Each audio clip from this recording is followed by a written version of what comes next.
Hello, my name is Brooke, and I work in the informatics department at Memorial Hospital of Sweetwater County. And today I'm going to be doing a demonstration on our electronic health record that you guys will be using when you do your clinicals at the hospital. Before we do that demonstration, I would like for us to each get prepared to get logged into the system, and I'm going to take you through that now. Please have out your username and passwords that were issued to you from our facility. Each student must do this login properly, separately. Okay, so when we go through this login process, each of you should be on a different computer and be the only one logged into that computer. When you are, if you are all at the same computer and you need to let somebody else do this login process, please be all the way logged out before you transfer to another student. So to log into our Memorial Hospital domain, on your password sheet, you'll have a domain username and temporary password, and you're also going to see a Quadramed username and password. So in order to get logged into the system, you're going to use that domain that is issued to you and that temporary password. The system will then prompt you to change that password, and please pay attention to what the prompt is asking as far as characters, numbers, symbols, and capitals. If you're unable to remember password, you're going to have to either write it down or stow it somewhere that you're going to remember it in the future, because once you change it successfully, it's going to be the password you use going forward. Okay? Once you have successfully logged in, you will know that by seeing a screen similar to this, and this is a desktop. This is my desktop. Everybody's desktop's a little different and arranged a little differently, but this will let you know that you've gotten to the system if you see this. Okay? To log into Quadramed, you're going to look at your desktop and you're going to be looking for this icon, which is a white icon with yellow and blue circle that says Quadramed or QCPR under it. Quadramed and QCPR are used interchangeably. They mean the same thing. As far as the icon, the number underneath it, don't worry about that. That's informatics responsibility to make sure you guys are on the correct version. So don't worry about that. All right, so let's log into Quadramed for the first time. We've double clicked on our icon, and I'm just going to scroll down here real quick. Once we double click on the icon, it's going to take us to this screen. And this screen is the first option to log into Quadramed, and notice it says domain here. And what this is looking for is your domain username and password that got you on to the computer successfully. So the new domain password is the one you're going to use here, okay? So you're going to use that same user ID and that new password that successfully got you on the computer. And then you're going to hit log on. This button will highlight once you put in the information. And it'll take you to the next screen, which is another log on. If this is your first time logging into Quadramed, you're going to see the second log on as well. The second log on is asking for your QCPR ID and password, and this is on your username and password sheet as well. So please put in that username and password that was issued to you, case sensitive, and hit OK. Once you do that, you will, if you successfully do that, you're going to go into Quadramed automatically. You're going to see a unit display. If you aren't successful in doing that, it's going to give you an error, and please try again. And if it's unsuccessful multiple times, we're going to have to contact IT to get that fixed for us. So please let your leadership know right away. Okay? The first time you log into Quadramed is the only time you'll have to do these two steps together. Once you log in and successfully get in this way, then the next time you log in, you're just going to have your domain username and password, because we have linked your domain username and password to your Quadramed username and password. Okay? So you won't have to do that same step again. All right. If you have any questions, please feel free to let your leadership know, and we can help you in any way we can. All right, so we're into our domain. This is our icon on the desktop. This is our live icon that has that Quadramed underneath it, but this is our Deb icon, and you guys won't be seeing Deb. I'm just going to use Deb for demonstration purposes, so I'm going to log on here by double-clicking. I'm going to put in my username and password. I have already linked these accounts, so I would simply hit log on here. However, for demonstration, I need to choose to be a student, and so you guys don't even worry about this step. You won't run into it. Now that we're in the system, here we have a name, and this name is extremely important because it needs to be your name. If it is not your name, please contact your leadership promptly because we will have to fix that for you. So anytime you log into a electronic health record, or you're going to document something in electronic health record, you need to make sure, always check your name down here first. This is in Deb, so we're not seeing a unit display of patients. However, when you get on the floor, you're going to see your unit display of patients based on the location. If we go up here, you're going to see this big house, and we call this level main desktop. Big house, big picture. Quadramed can be troublesome at times. So if you ever get lost, you can always click on this main desktop to pull you back out to this view. Now, we don't have any patients that are listed here because we're in Deb again. So I'm going to demonstrate how to search a patient. However, if we did have patients here, we could double click on that patient once we confirmed that that was indeed our patient. So I'm going to double click on this patient search icon, and notice it opens up active inpatients and observation. And those are the patients that you will be taking care of on the floor. You can search by a medical record number, which is a 9 number. You can search by a visit ID, which is an 8 number. And then to do that, you need to put a V as in Victor in front of that visit.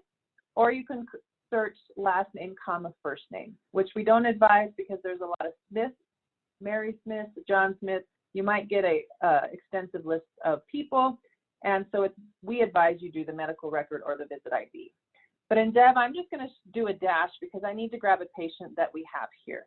So as you can see, the patients listed by the name, their location. This is their medical record number, the 9 number, and this is the visit ID. The 9 number it's an 8 number in Deb, but it's a 9 number in production because it's just our Deb environment. So don't let that throw you off. Okay, so I'm going to choose test role. So I'm going to double click here, and it's going to say sometimes patients request a privacy status that is elevated. So if you get this prompt, that is because they have requested that. And please speak to your preceptor or leadership in regards to this prompting, okay, because it's a heightened elevation prompting. I'm going to say okay. And then it's going to tell me that it's going to start recording chart access. So at this point, make sure you are going into the correct chart, okay? I'm going to hit yes. Now we're at the patient level. The screen here, we have our big house we were just at, and we have a little house, okay? And notice down here, I have test role and I have active patient search because we were just in those 2 places. So you'll notice things will start to list down here as we go into choose different options, okay? So little house, patient level, big house if we ever get lost. So I'm going to go back to the patient level because that's listed, and the little house, all these identifiers you want to confirm here, location, visit number, ID, all of that stuff again to confirm you have the right patient. This cautions triangle you can click on. It's going to tell you any allergies or adverse reactions or cautions that need to be noted on the patient. If you see a viewed sign here, go ahead and click it because that gives you that check mark, meaning that you reviewed this information, okay? So that's just a quick look at that. All right, this right here, we are defaulting to the inbox ICG tab, and you're not gonna have an inbox, but this interactive care grid is your ICG. And this just offers you the opportunity to look at information as the patient progresses through their stay. You can trend it. These yellow here means yield. meaning that there's an abnormal. So if it's underlined, it's abnormal. Red means critical. So if it's underlined in red, you have a critical abnormal. If you see these 3 dots, you can double click in there and open that up to get a better look at what that documentation is. And that just opens up that information for you in a trend form. Okay, and green is good, that green is go. All right, so this is really handy to look at how things are progressing throughout the patient's day. It defaults to every 12 hours, so pay attention to your dates up here as well. Now we're going to go over to patient shortcuts, and this is where you guys are going to spend the most time. And chart review is a really good place to start. Chart review is a filing system. If something's been documented on this patient throughout their stay at Memorial Hospital, you're going to find it in chart review. You can do in all nursing, all doctor. So if we want to look at H&Ps, progress notes, we can scroll down and we can see these items listed here. Pay attention to these headings as well. As you can see, physicians, orders, patient healthcare decisions, so you have your advanced directives. It's helpful to look at these headings here. So let's look at our order display. I've scrolled down to number 34. I'm going to double click here. Order display shows all your active orders for the patient visit. You have your medications, your IVs, any kind of ADLs, fall risk assessments. You're going to see over here what they are and when they're scheduled. And you're going to see who ordered them and their status. However, if you've gotten a report on a patient and you were pretty sure they gave you an order, but you're not seeing it as an active order, please use this expand button here. And that opens up orders that are no longer active. They could have been discontinued or expired, and they'll appear here for you. So that's some troubleshooting for you as you go through chart review. So I'm going to hit OK through this to get me out, and I'm going to hit OK one more time because as we see, we have chart review listed here. So I can either hit OK here or this X to close it, but I'm going to hit OK to close chart review. Now let's go down further here. We have our vital signs trend, which is, again, just a quick view for you guys. Orthostatic, same thing. If you've got a patient that requires orthostatic vital signs, you can see how that's progressing. Specific med lab trends, PTIs and Rs, you're going to see those listed here and see a trend and or progression, okay? So again, we have looked at all of these 3 items and they're just listing here. I don't want you guys to get lost with this stuff, so I'm just going to hit X out of here because in the trends and in chart review, there's nothing you can do besides look at information, so you're not doing any harm. Next, let's go to unscheduled documentation under your patient shortcuts. I'm going to click on that. And this opens up basically what nursing can do without a doctor's order. So these are notes you can grab to document if you've done the care. So you have your specialty documentation here, dialysis, surgery, etc. Then you have all departments. You guys are going to be under all departments. Vitals, height and weight. We have your flow sheets, head to toes, daily care and interventions. So let's start with the vitals and height and weight. So I've double clicked on that option. Now I'm going to double click on vitals here, number 1, and I'm going to go straight here, which is called our transaction line. Notice this screen went blank, and that'll happen because we're transitioning into a note. So here and in Quadramed, you need to know what your transaction line is. Then your transaction line is telling you what you need to do. So right now it's asking us, when do you want to document this unscheduled procedure? It's going to default to now, and I'm going to hit OK because I want it to default to now.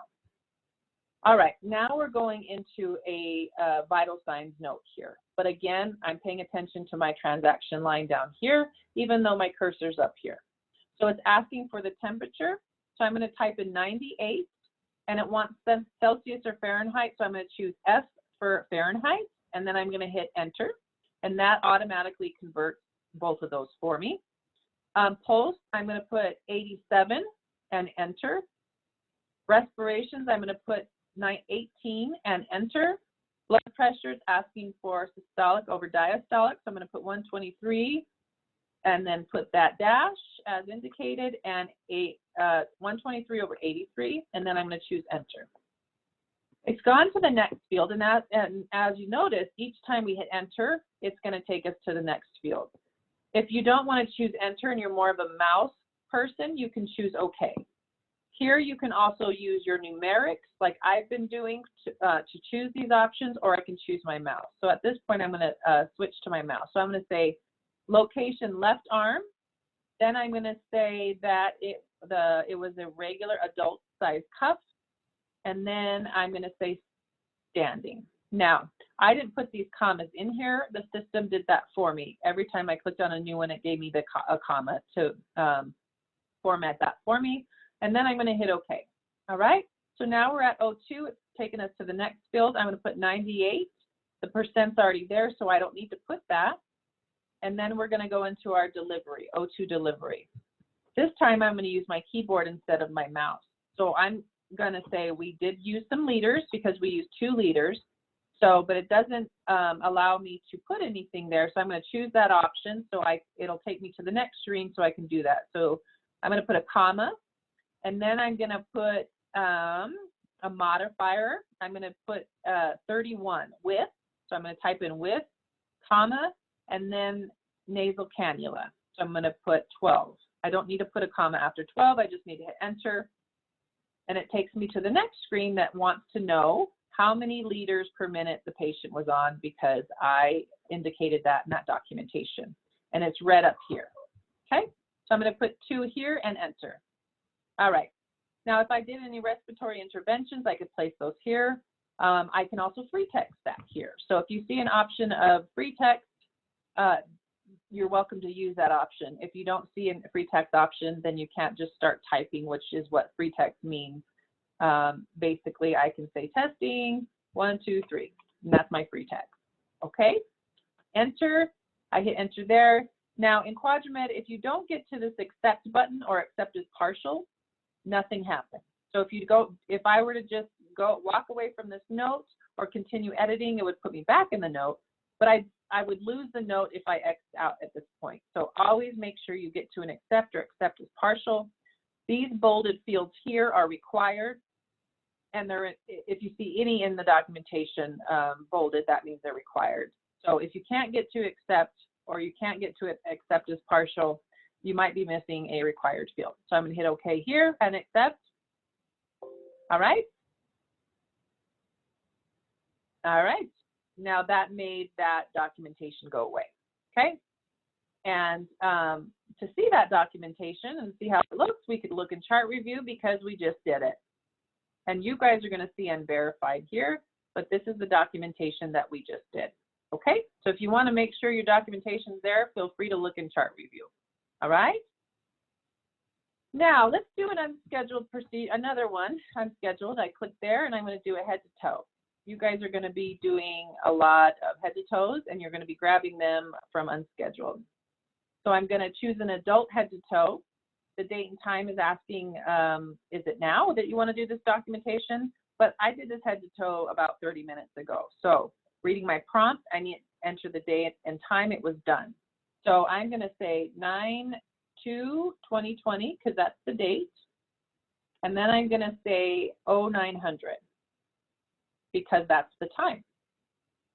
And that'll give me that date and time. So going through this note, I'm just going to use my numeric keys, or I can free text if I don't like the options here. So I'm going to choose level of consciousness 1. Orientation, I'm going to choose 1. Per pupils, PERLA. I'm not going to do a GCS, but if I was, I'd choose D to document here. I'm going to say not applicable. Visual disturbance, I didn't assess this, so I'm going to hit enter past this. If you hit enter past the field, it will not show in the chart review that it's a avoided field. It just won't show. You can't hit enter through a required field because you have to fill out that documentation.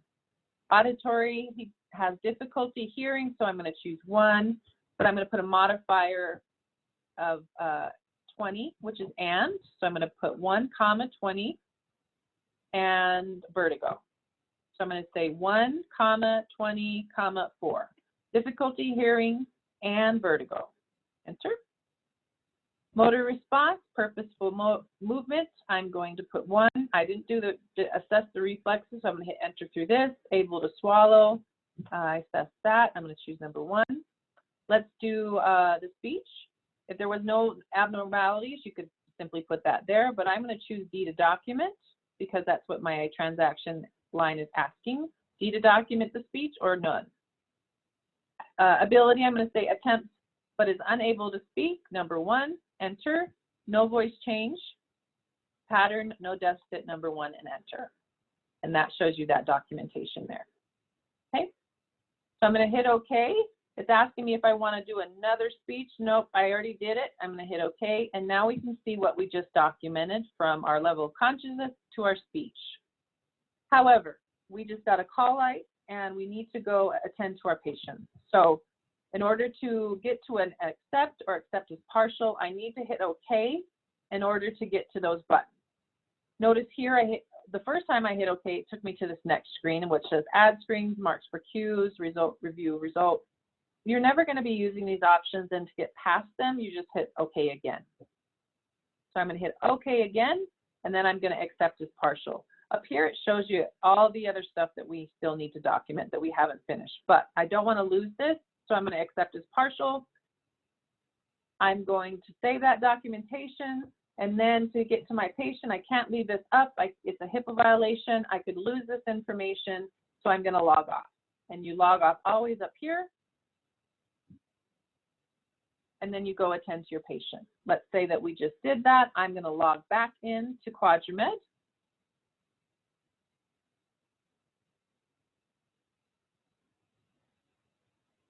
And again, I have to log in as a student. You guys won't do this step, and log on. The patient should be listed here because we're on the unit floor, but again, this is Deb, so we're going to go to patient search, and I'm going to find that patient just the same way as I did before, double clicking on the chart, acknowledging that they have a high elevated state. Okay, so how do we find that documentation and finish it? Well, we can look in chart review, we can find it there, but there's nothing we can do in chart review to document. If we grab another one from unscheduled documentation, then we're going to start a new one. So where we go to grab documentation that we've already started is our work list. Your work list will populate with items based on orders. So if we look at this work list, you're going to see hourly rounding, you're going to see I's and O's, vitals, that kind of thing. And the work list shows the time it's due and the date. So if we need to go find our head to toe that we've started, we know we dated it around 9 o'clock, or excuse me, timed it around 9 o'clock today. So it's the September 2nd at 0900, here it is partials. And so I can access this from my work list and continue to document. And to do so, I double clicked on it and I'm going to say D to document, and then it's going to take us back into that screen that shows us where we still need to document. Okay, I'm going to skip past these and go straight to skin because there is a required Braden scale in your skin assessment. So I'm going to document that. I'm going to click in this field for Braden, and I'm going to start looking at these items here. Select sensory perception option. So I'm going to say number 3, enter. Moisture, I'm going to give number 3 as well. Activity, I will say number 4, frequently walks outside. Mobility, slightly limited, number 3. Nutrition, eats adequate amounts, number 3. Friction and shear, I will say number 3, no apparent. And then it's going to give me our intervention based on the Braden scale. So I need to choose the intervention it gives me and enter. Okay, so this shows our score of 19, which is at risk level, and then our intervention down here based on the Braden scale requirements. Okay, if I were to continue to document, I just click in these fields if these apply and fill out that assessment. But I'm going to hit OK past this. We're at that weird place again that we want to get past with these buttons down here. These would clear out because we would put that information in there as we did for the skin and the neuromuscular. So I'm going to hit OK here. And let's say I'm done, I'd hit accept, but if I got pulled away again, I'd do the partial again, and then I'd come back to it. So I'm going to put accept here. And then that nursing head to toe goes to an unverified status. Notice our vitals did too, because your preceptor has to sign off on your documentation. So that is your work list. You'll be working off of it on certain items, but please work with your leadership on which items you will be working on your work list. I'm going to close this work list over here with this X. And other things we can look into are the general patient education. Here, this is your note to confirm that, or excuse me, document you gave the patient education. Again, our prompt's asking for the time and the date. I'm going to hit OK. Actually, we went into warfarin education. So let me get out of this for you guys real quick. Let's go to general patient education. General patient education allows you to choose the topic, the method in which you taught the patient. Is it for procedures, medication, it uses claims or other education material, and then who you gave it to in the response. Notice these space sheets up here. That gives you a guide as to how the patient learns best and what kind of language and communication techniques they prefer. And that'll help you teach that patient and help them learn better, okay? Notice these are required fields. I'm not actually going to do one, but I will show you what happens when you try to get out of a note that you haven't accepted or partials. So if I just try to close this, it's going to give me this warning. So if and when you ever get this warning, that means you have something open that has not been accepted or partialed. So you're going to want to go back and find that. And you can probably see if you're listing things over here, you can click in patient education, or if we went to the work list, we could probably go back to where that item is over here. I'm going to say yes because I'm not wanting to keep this note. All right. Admission documentation, you're welcome to look at that. Discharge med list for patients. This will populate accurately once the doctor puts the discharge in and the discharge medications are in. All right, let's move over here to these tabs. This is a IVAR and an IMAR. So BCMA, we use the barcode scanning, and your MAR is for your PO med. It'll show the scheduled orders, the frequencies, the last doses, and your PRNs. You'll see those here. Your IVAR is going to show your anything that is fluid, so that you have to hang IVs, that kind of thing. All right. So same thing. You're going to see the frequency, the time, and the scheduled versus PRN orders. Your MAR and the IVAR have the space sheet above it, so please look at it if you want to see the latest pain that was documented, maybe some lab values or some health history before you give that medication. This is a quick view for you. Overview tab is a space sheet, so you can look through these. You might find one helpful for maybe a nickname or background information. Instead of searching through chart review, you're welcome to look through these.